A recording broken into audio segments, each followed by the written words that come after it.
오늘 우리 주신 하나님의 말씀 보겠습니다. 신약 성경입니다. 신약 성경 마태복음 6장입니다. 마태복음 6장 19절에서 24절에 있는 말씀입니다. 마태복음 6장 19절에서 24절에 있는 말씀 찾으셨으면 저와 여러분이 한 절씩 교독하도록 하겠습니다. 너희를 위하여 보물을 땅에 쌓아두지 말라. 거기는 좀과 동록이 해하며 도둑이 구멍을 뚫고 도둑질하느니라. 오직 너희를 위하여 보물을 하늘에 쌓아두라. 거기는 좀이나 동록이 해하지 못하며 도둑이 구멍을 뚫지도 못하고 도둑질도 못하느니라. 내 보물이 있는 그곳에는 내 마음도 있느니라. 너는 몸의 등불이니 그러므로 내 눈이 성하면 온몸이 밝을 것이요 눈이 나쁘면 온몸이 어두울 것이니 그러므로 내게 있는 빛이 어두우면 그 어둠이 얼마나 더하겠느냐. 한 사람이 두 주인을 섬기지 못할 것이니 혹 이를 미워하고 저를 사랑하거나 혹 이를 중히 여기고 저를 경히 여김이라. 너희가 하나님과 재물을 겸하여 섬기지 못하느니라. 아멘. 그리스도인들은 믿음으로 사는 자들입니다. 무엇을 믿습니까? 하나님을 믿는 것이지요. 어떤 하나님을 믿는 것일까요? 선하신 하나님을 믿는 것입니다. 그분이 내 인생에 어떠한 일을 일으키신다 해도 그분은 선하신 분이라는 것을 믿는 것입니다. 바로 이것을 믿는 것이 그리스도인의 삶입니다. 더욱이 그분이 하시는 말씀은 전부 다 우리에게 유익한 것입니다. 그분이 어떤 말씀으로 우리에게 도전하신다 해도 그분의 말씀은 선하신 말씀이고 우리에게 유익이 되는 말씀입니다. 이사야 48장 17절은 이렇게 말씀합니다. 너희의 구속자시요 이스라엘의 거룩하신 이신 여호와께서 이르시되 나는 내게 유익하도록 가르치고 너를 마땅히 행할 길로 인도하는 내 하나님 여호와라. 무슨 말입니까? 하나님께서 어떤 말씀을 하셔도 그 말씀은 우리에게 유익하도록 가르치시고 우리가 마땅히 행할 길을 인도하신다는 거예요. 그러기에 혹시 우리의 경험과 이 땅의 가치관과는 전혀 다른 말씀을 하신다 할지라도 그것은 반드시 유익합니다. 왜냐하면 그 말씀은 선하신 하나님으로부터 나온 것이기 때문에 그렇습니다. 그분은 모든 것을 우리를 위하여 하시는 분이기 때문입니다. 사도 바울은 로마서 8장 32절에서 이런 고백을 했습니다. 자기 아들을 아끼지 아니하시고 우리 모든 사람을 위하여 내주신 이가 어찌 그 아들과 함께 모든 것을 우리에게 주시지 아니하겠느냐라고 고백합니다. 그렇습니다, 여러분. 모든 사람을 위하여, 다시 말해서 여러분을 위하여, 그리고 저를 위해서 모든 것을 내어주신 하나님은 오늘 또 말씀하시고 역사하신다는 것입니다. 그러니까 하나님은 모든 것이 다 우리를 위하여 하신다는 거예요. 우리를 위하여 말씀하시고 우리를 위하여 행동하시는 분이십니다. 혹여 그분의 말씀이 불편한 진실이라고 해도 다 우리를 위한 것입니다. 여러분, 자녀들을 위하여 부모님들이 무슨 말을 제일 많이 하죠? 뭘 많이 합니까? 다 너를 위해서 하는 말이야. 다 너를 위해서 하는 말이야 라고 합니다. 다들 많이 해보셨죠? 그런데 한번 생각해 보세요. 부모의 이야기는요, 자녀를 위한 것이라고 말하지만 그것이 과연 자녀들에게 유익할 것인지 아니면 유익하지 않을 것인지 아무도 장담을 할 수가 없는 것입니다. 유익할 것이라고 생각하고 말했지만 그것이 유익하지 않을 수도 있어요. 자녀에게 도움이 될 것이라고 생각했지만 도움이 되지 않을 수도 있다는 거예요. 하지만 하나님의 말씀은요, 반드시 모든 것이 우리의 유익을 위하여, 우리를 위하여 하신 말씀이라는 것을 믿어야 합니다. 그렇다면 오늘 본문에 주님은 우리에게 어떤 말씀을 하시는 것일까요?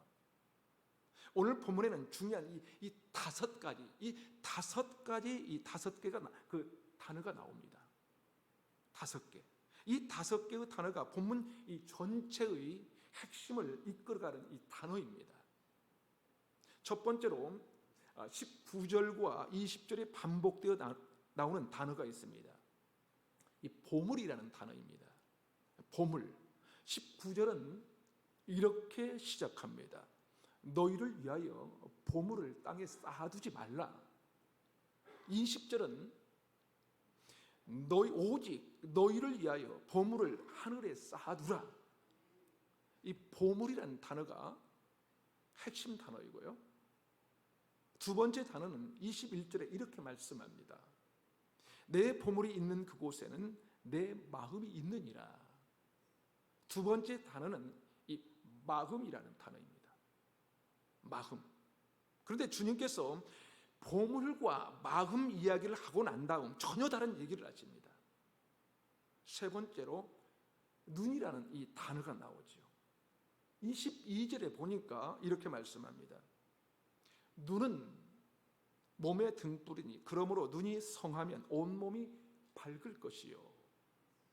그리고 마지막 24절에 한 사람이 두 주인을 섬길 수 없다고 하면서 두 주인이 누구인지를 설명하는데요.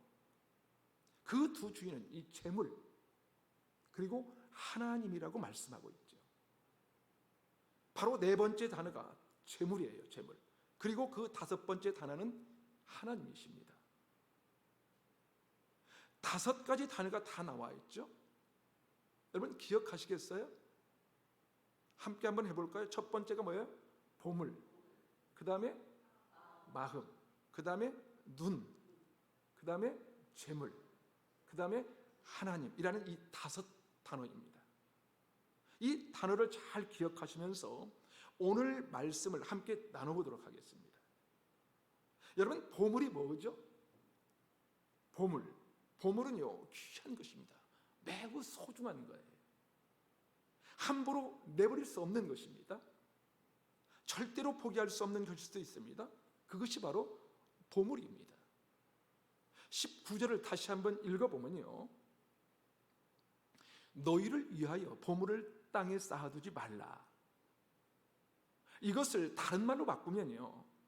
너희를 위하여 쌓기를 그만두라는 거예요.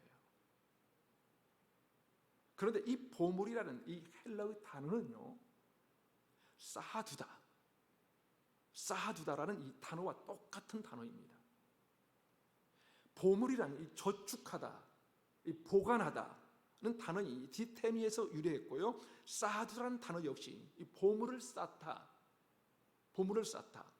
보물을 모으다라는 의미입니다. 다시 말해서 보물과 이 쌓아두다는 이 동일한 어근에서 그 유래한 이 똑같은 단어인데 하나는 명사로 쓰여졌어요. 하나는 명사로 쓰여졌고 하나는 이 동사로 쓰여진 것이지요. 이렇게 동일한 단어를 반복한 것은 보물에는 집착하는 인간의 모습을 부각시키고 있는 것입니다.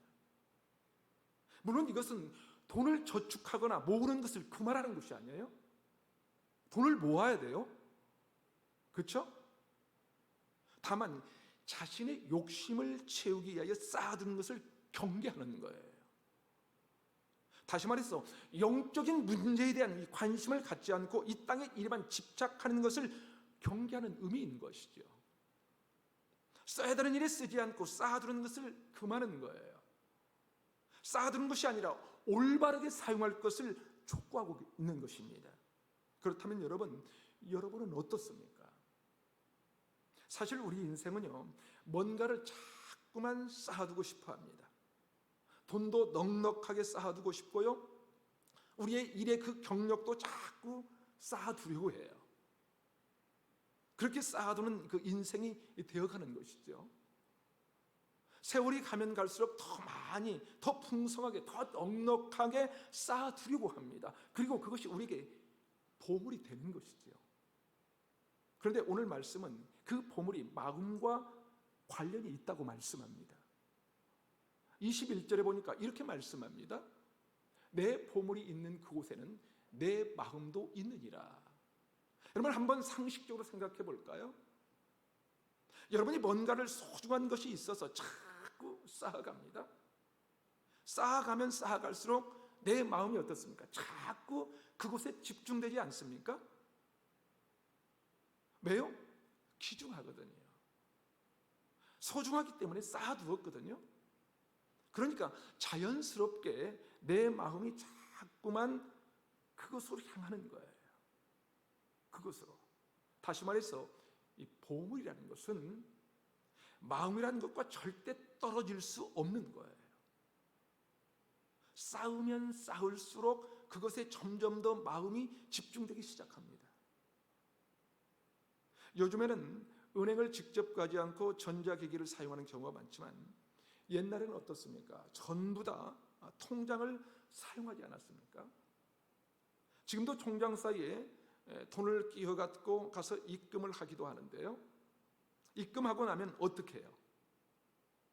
어떻게 합니까? 얼마나 쌓였나 이 통장을 들여다봅니다. 얼마나 더 쌓으면 계획했던 목표가 이루어질까 자꾸 들여다보는 거예요. 계속 보물을 쌓아둔 이 통장에 마음이 가는 거예요. 그러게 여러분, 보물은 마음과 함께 가는 것입니다. 마음과 쌓아두면 그것이 마음으로 자꾸 들어오고 그것에 집중하게 되는 것이죠. 마음에 떠나보낼 수 없는 것이 보물입니다. 그런데요, 이 말씀을 하신 주님께서 갑자기 눈 얘기를 꺼내십니다. 22절과 23절 상반절까지 우리 함께 읽어볼까요? 시작. 눈은 몸의 등불이니 그러므로 내 눈이 성하면 온몸이 밝을 것이요 눈이 나쁘면 온몸이 어두울 것이니 라고 말씀합니다. 그런데 왜 갑자기 주님께서 보물과 마음 이야기를 하신 후에 눈 이야기를 하시는 것일까? 왜? 여러분, 눈은 뭐 하는 것입니까? 네? 보는 것입니다. 그렇죠? 보는 것을 가리켜 우리는 뭐라고 그래요? 시각이라고 합니다. 시각이 중요하다는 것이죠. 그렇다면 시각이 왜 중요할까? 왜? 눈은 마음의 등불이기 때문입니다. 그래서 어떤 것에 대하여 중요한 것이라고 보면 그것이 내 삶을 지배하게 됩니다.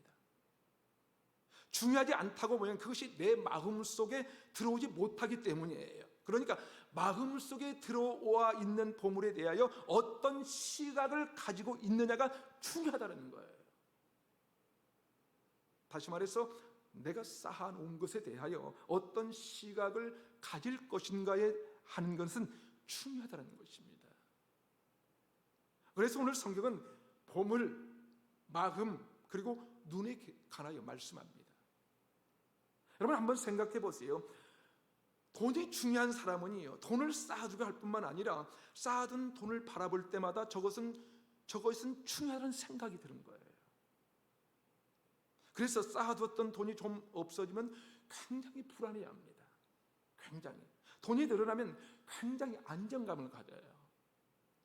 그러나 돈에 대해서 있어도 좋고 없어도 괜찮다고 생각하는 사람은 돈이 쌓여가도 통장에 잔고가 좀 빠져도 마음이 동요하지 않습니다.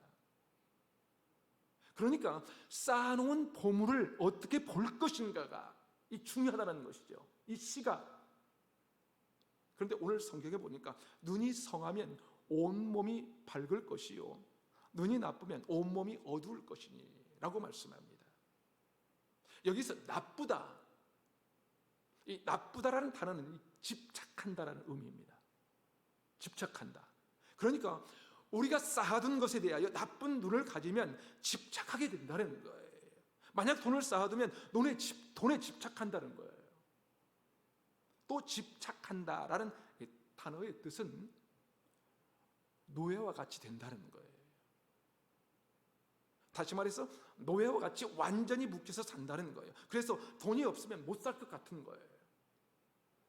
또 어떤 사람은요, 관계에 집착한 사람이 있습니다. 그래서 함께하는 사람의 한마디가 너무 신경이 쓰이는 거예요. 혹시라도 저 사람과의 관계가 끊어질지 몰라서 불안한 것이죠. 그래서 늘 그 사람의 말에 매여 사는 거예요. 혹은 내가 말을 할 때에도 내가 한 말이 저 사람에게 어떤 영향을 줄까 두려워서 말을 못하는 거예요.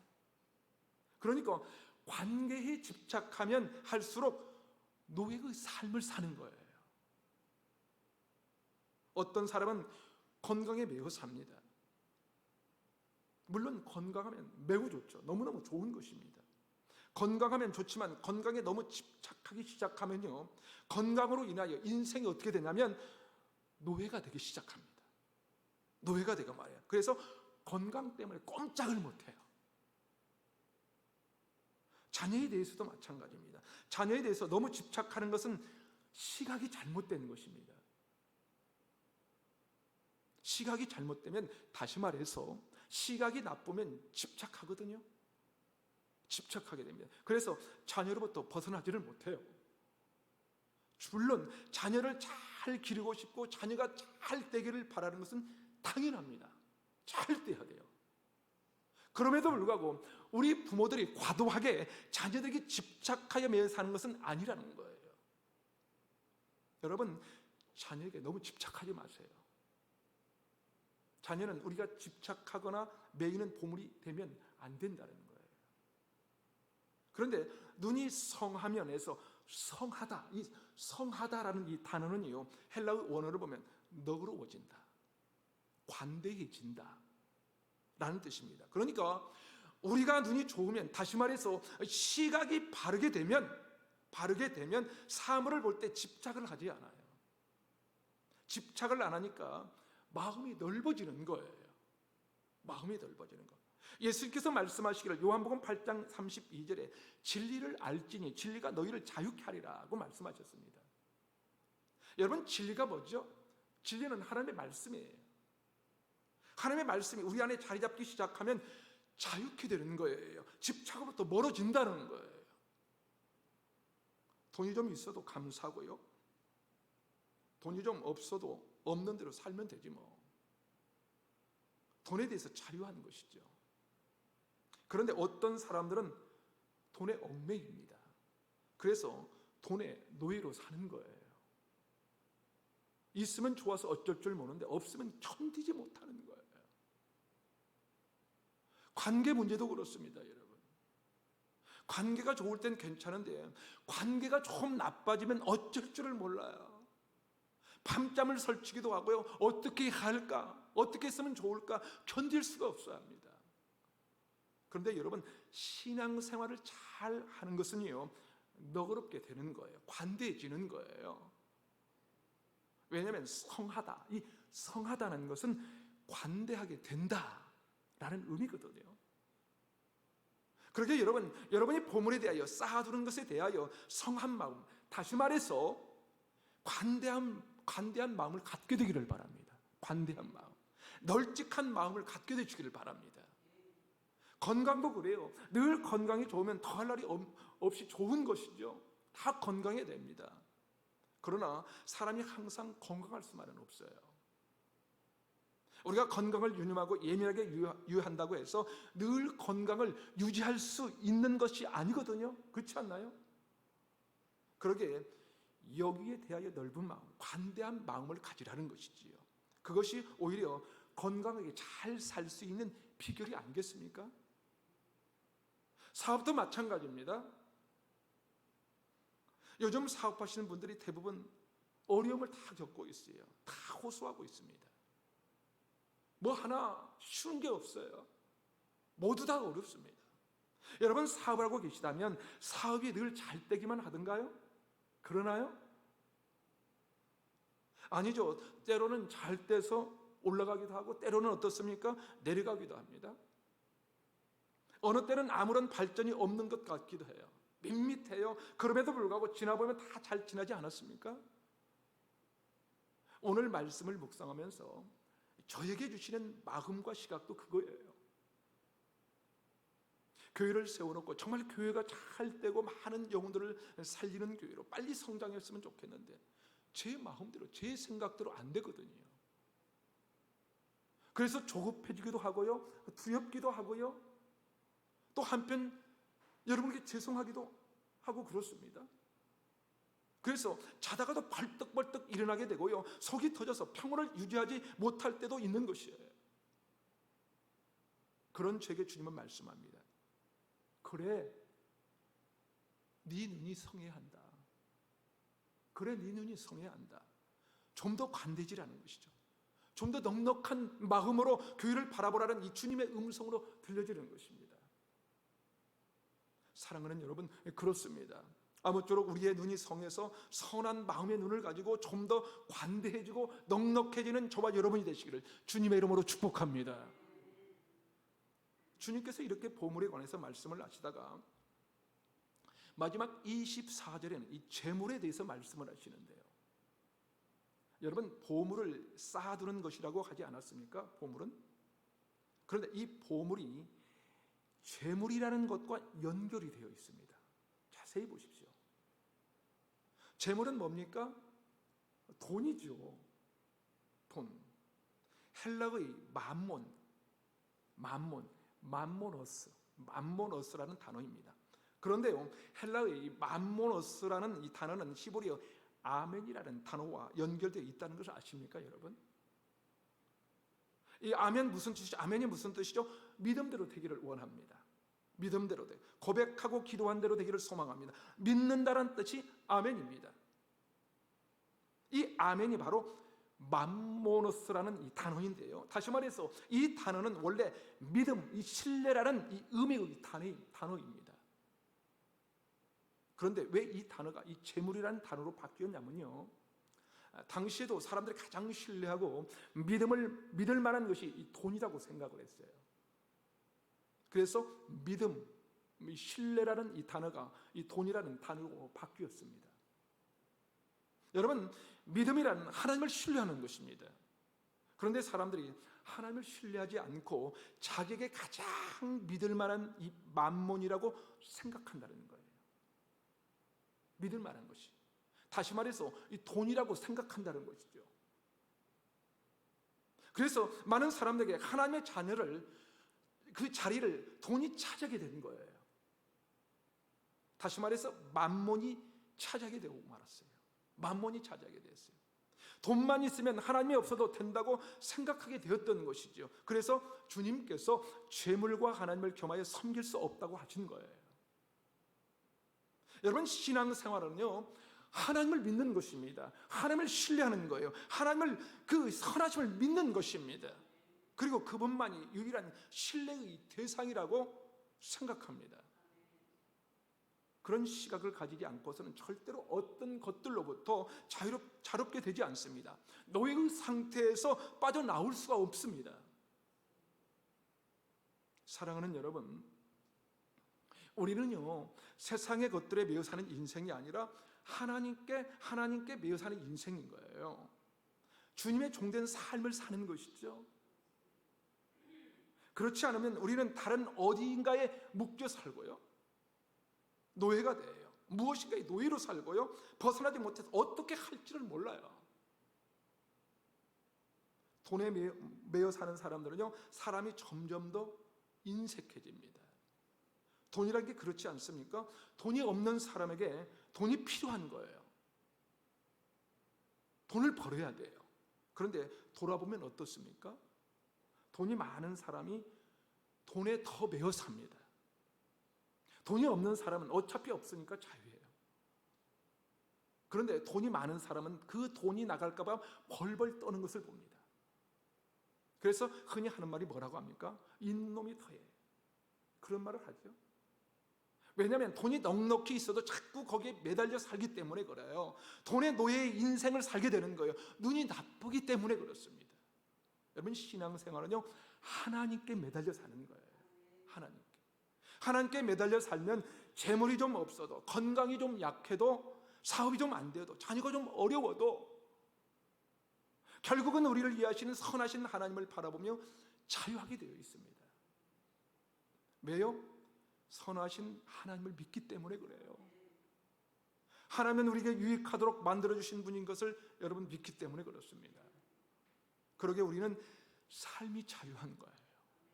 삶이 점점 더 마음이 널찍하고 관대한 그런 인생이 되는 거예요.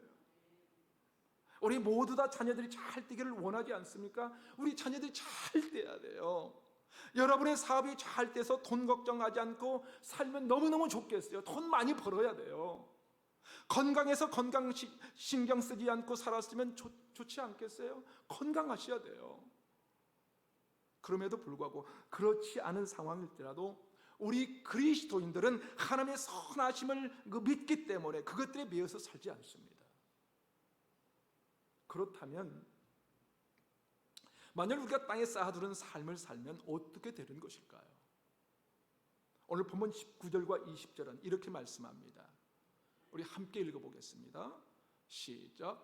너희를 위하여 보물을 땅에 쌓아두지 말라. 거기는 좀과 동록이 해하며 도둑이 구멍을 뚫고 도둑질하느니라. 오직 너희를 위하여 보물을 하늘에 쌓아두라. 거기는 좀이나 동록이 해하지 못하며 도둑이 구멍을 뚫지도 못하고 도둑질도 못하느니라. 오늘 성경은 땅에 쌓아두지 말라고 말씀합니다. 왜냐하면 거기에는 좀이나 동록이 해야 한다고 말씀합니다. 그리고 도둑이 구멍을 뚫고 도둑질한다고 말씀합니다. 여러분, 좀과 이 동록의 특징이 뭔지 아세요? 좀과 동록은요, 저절로 부패하거나 사라지게 되는 이 특징이 있습니다. 여러분, 옷장에 옷을 걸어놨는데 좀 먹는 거 보셨나요? 좀 먹은 그 옷을 보면 옷의 구멍이 어떻게 합니까? 숭숭 뚫어지면서 점점 사라집니다. 동록이 뭐냐면요, 구리에 녹이 슬기 시작해. 파랗게 녹이 슬지 않아요? 부식을 합니다. 부식하기 시작하면 이게 점점 닳아서 없어지는 거예요. 그게 동록입니다. 그러니까 땅에 중요한 것들을 자꾸 쌓아두고 매달리면 그것이 바로 좀과 동록처럼 저절로 없어진다는 거예요. 이것이 땅에 쌓아두는 것의 이 첫 번째 특징입니다. 두 번째는 이 도둑이 구멍을 뚫고 도둑질을 한다는 거예요. 여러분, 도둑은 언제 오나요? 언제 오죠? 사실은 언제 올지 몰라요. 그렇죠? 다만 확실한 것은 주인이 없을 때 온다는 거예요. 다시 말해서 내가 붙잡지 못하고 있을 때 오는 거예요. 그렇죠? 내가 붙잡고 있지 못할 때. 여러분, 돈을 계속 끌어안고 살 수 있는 사람이 있습니까? 있어요? 할 수 없어요. 그래서 쌓아두는 것이죠. 그런데 쌓아두고 있으면 사라지는 것이 특징이라는 것입니다. 여러분, 사업도요, 잘하려고 붙들고 있다고 잘 되나요? 그러나요? 아니요, 그렇지 않아요. 그렇지 않습니다. 내가 어떻게 할 수 없는 순간에 그것이 사라질 수 있다는 거예요. 그러기에 주님은 좀이나 동록이 없고 도둑이 없는 하늘에 쌓아두라고 말씀합니다. 오늘 보면 19절 다시 한번 읽어보면요, 이렇게 시작합니다. 너희를 위하여 보물을 땅에 쌓아두지 말라. 누구를 위한 것이라고요? 너희를 위하여. 다시 말해서 나를 위하여, 우리 가족을 위하여, 내 인생을 위해서 보물을 땅에 쌓아두지 말라는 거예요. 우리 자녀들에게 하는 말처럼 표현해 볼까요? 주님께서 우리에게 이렇게 말씀합니다. 내가 널 위해 하는 말인데 보물을 땅에 쌓아두지 마라. 두 번째로 20절에 이렇게 말씀합니다. 오직 너희를 위하여 보물을 하늘에 쌓아두라. 무슨 말입니까? 진짜 널 위해서 하는 말인데 잘 들어. 보물을 하늘에 쌓아둬야 돼. 하나님은 그냥 이 땅에서 잘 먹고 잘 살면 되라고 하지 않으셨어요. 누굴 위해서요? 너를 위해서. 너를 위해서. 바로 저와 여러분을 위해서. 땅에 재물을 쌓지 말고 하늘에 쌓기를 바란다고 말씀하셨습니다. 그렇다면 땅에 쌓아두지 말고 하늘에 쌓는다는 것은 무슨 말일까? 이게 무슨 말일까? 누가복음 6장 38절은 이렇게 말씀합니다. 주라, 그리하면 너희에게 줄 것이니 곧 후히되어 누르고 흔들어 넘치도록 하여 너희에게 안겨주리라. 너희가 헤아리는 그 헤아림으로 너희도 헤아림을 도로 받을 것이니라. 사랑하는 여러분, 여러분께 어떤 보물이 있습니까? 어떤 보물을 가지고 계세요? 하나님께서 여러분에게 많은 재물을 허락하셨습니까? 혹 여러분에게 많은 재능을 주셨습니까? 그것으로 다른 사람을 위해 자꾸만 사용하라는 거예요. 연약한 사람을 위해서 사용하라는 거예요. 마태복음 19장 21절에 부자 청년에게 주님은 말씀합니다. 내 소유를 팔아 가난한 자들에게 주라. 그리하면 하늘에서 보화가 내게 있으리라. 또한 히브리서 13장 16절에 이렇게 말씀합니다. 오직 선을 행함과 서로 나눠주기를 잊지 말라. 하나님은 이 같은 제사를 기뻐하시느니라. 사랑하는 여러분, 하늘의 보화를 쌓는 것이 바로 이거예요. 이거. 주님은 이 땅에서 잘 살고 못 살고를 말씀하지 않으셨어요. 결국 모두가 우리를 위하여 하시는 말씀입니다. 그래서 우리 교회도 이제 주기를 해야 돼요. 우리 교회도 주셔야 될 겁니다. 사랑하는 여러분, 오늘 우리 위하여 주신 말씀을 잘 기억하시고 성한 눈으로, 마음이 넉넉하게 넓은 마음, 관대한 마음으로 살아보십시오. 어떤 상황에도 하나님을 붙들고 진짜 자유한 삶, 이 복된 삶을 누리는 저와 여러분이 되시기를 주님의 이름으로 축원합니다. 축원합니다.